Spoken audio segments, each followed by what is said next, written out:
안녕하세요. 노블리안 치과 교정과 원장 오지선입니다. 오늘은 재교정에 대해서 환자분들이 궁금해하시는 점들에 대해서 알아보겠습니다. 저희 병원에도 은근히 재교정을 하시러 오시는 분들이 많은데요. 다른 병원에서 했는데 마음에 안 들어서 오시는 경우도 있고요. 아니면 저희 병원에서 했거나 다른 병원에서 했는데 조금 틀어져서 다시 부분 재교정을 하시는 분들도 있기 때문에 합치면 케이스는 꽤 많은 편입니다. 이거는 케이스에 따라서 다를 것 같은데요. 만일 교정 결과가 마음에 안 들어서 예를 들면 발치 교정을 했는데 치아가 너무 옥리가 돼서 이거를 재교정하고 싶다, 이런 경우에는 치아 이동의 난이도가 좀 높은 편이라서 병원에 따라서는 더 비쌀 수도 있을 것 같고요. 만일 그런 게 아니고 옛날에 교정했던 치아가 조금 틀어져서 재교정을 하는 거라면 이거는 보통 간단한 케이스이기 때문에 그런 경우에는 저렴하게 할 수 있을 것 같습니다. 사실 제 개인적인 생각에는 원래 다니던 병원에서 하면 비용적인 이점은 있을 수 있을 것 같은데요. 비용면을 떠나서 그냥 생각한다면 다른 병원에서 해도 큰 문제는 없을 것 같아요. 일단 교정을 한번 하게 되면 기본적으로 치아 뿌리 끝이 약간 이렇게 둥글게 되는 경우들이 많이 있는데요. 재교정을 하게 되는 지금 시점에서 그 정도가 심하지 않다고 하면 교정을 새로 시작하시는 분들에 비해서도 별로 큰 차이가 없다고 생각이 되는데요. 근데 이거는 이제 모두 다 아셔야 되는 부분이, 교정을 새로 시작하시는 분들 같은 경우에도 교정을 한다고 해서 잇몸이 나빠지지는 않는데, 교정 장치를 부착한 다음에 양치를 제대로 하지 않거나 잇몸을 좀 함부로 하시게 되면 잇몸이 상할 수가 있기 때문에 그 부분은 주의를 하셔야 할 것 같습니다.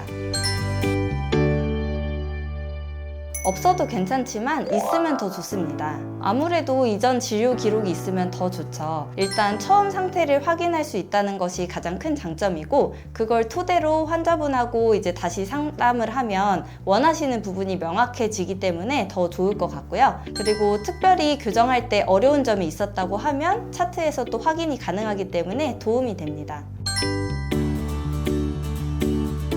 이것도 케이스에 따라서 좀 다를 것 같은데, 치아 이동이 어려운 방향의 재교정이라든지 아니면 조금 더 디테일하게 움직여야 되는 부분이 있어서 그런 거라면 치료 기간이 기존 교정보다 더 길어질 수도 있습니다.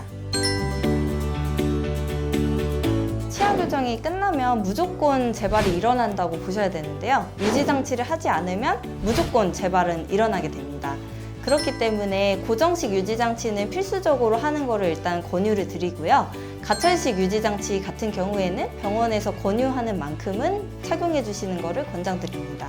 저희 병원 기준으로는 고정식 유지장치는 반영구적으로 하시는 거를 권장을 드리고요. 가철식 유지장치는 거의 교정 기간 정도는 착용하시도록 권장드리고 있습니다.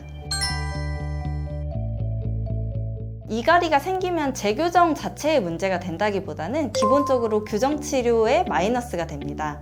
이갈이가 있으면 굉장히 강한 힘이 치아에 가해지기 때문에 장치가 떨어질 수도 있고요. 그것 때문에 이가 만약에 갈린다고 치면 그 부분의 교합 형성하는 게 조금 부족할 수가 있고, 만약에 심지어 앞니가 갈렸다라고 하면 그 부분을 예쁘게 마무리해드리기가 어렵기 때문에 불리하다고 볼 수 있습니다.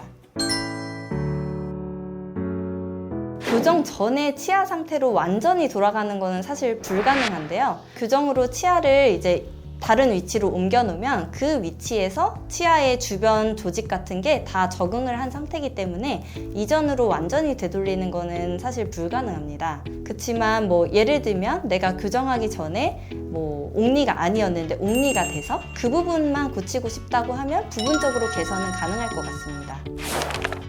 오늘은 재교정에 대해서 환자분들이 많이 질문 주신 부분에 대해서 답변을 드려봤는데요.